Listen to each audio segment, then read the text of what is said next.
A finalidade da visita de hoxe e a reunión ca Xunta de Persoal é recoller de primeira mão cales son as principais demandas e carencias que ten esta área sanitaria. Levamos constatado que desde hai 7 anos que a implantación da EOXI se produce xa un menoscabo progresivo tanto da atención primaria como das especialidades que se dispensan no Hospital Comarcal.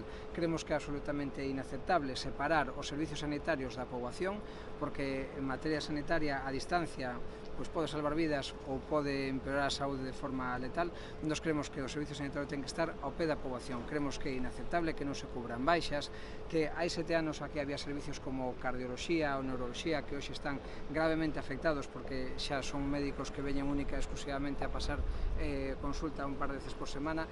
Creemos que ese tipo de especialidades, como tamén sucede con digestivo, como sucede tamén co propio sistema de farmacia, teñen que ter na área sanitaria o seu punto de referencia, teñen que ter personal propio, teñen que ter medios propios, non podemos agardar por probas diagnósticas interminables listas de espera, que isto supón únicamente a derivación a privada ou o retraso e os desplazamentos co custe que iso supón tamén para a poboación.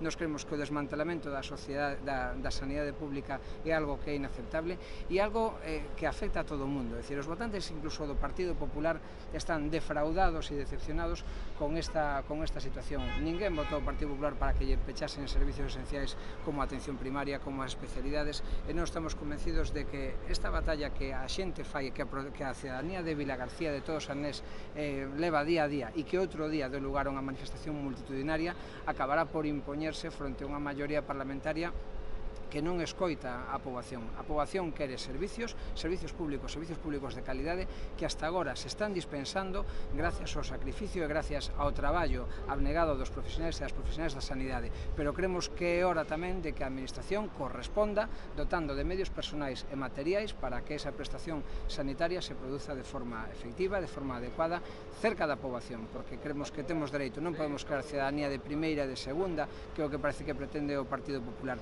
Queremos que temos dereito aos servicios con independencia do lugar onde vivamos e creemos que a comarca do Salnés non pode sufrir esta discriminación. Temos dereito a unha prestación sanitaria cerca. Por lo tanto, En Marea vai seguir acompañando a toda a movilización cidadá, tanto a proposta pola plataforma en defensa da sanidade pública como a Xunta de Personal. Somos simples acompañantes, humildes acompañantes que levamos ao Parlamento unha voz que é unha voz unánime e é que a xente quere recibir prestación sanitaria, quere ter a saúde cerca da casa porque iso salva vidas.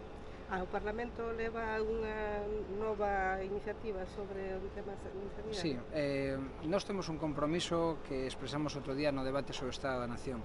Neste tema, En Marea ofreceu ao resto de grupos da oposición, tanto o BNG como o Partido Socialista, un acordo para que todos nos apoyemos recíprocamente e traballemos coordinadamente para presentar iniciativas que señan apoiadas por todo o mundo porque é a voz da propia cidadanía que reclama máis servicios. Reclamar mellores servicios de cardioloxía, de neuroloxía, de farmacia ou de digestivo, como estamos facendo aquí neste caso no Salnés, non é algo que afecte un partido político, é algo que afecta a toda a poboación.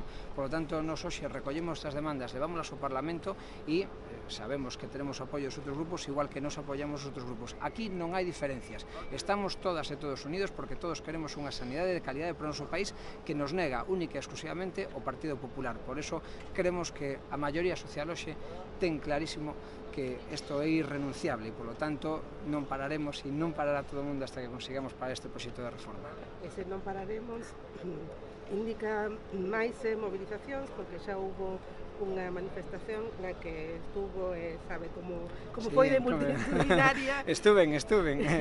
No, desde logo, agora creemos que a quen lle toca marcar o paso son as propias plataformas en defensa da sanidade pública. O compromiso de En Marea é acompañar, reforzar e apoiar logística e humanamente todos os esforzos que se fagan desde a sociedade civil organizada e desde as xuntas de persoal e aí estaremos respaldando esa voz unánime que quere ser a voz da defensa dos servicios públicos dignos para todo o país.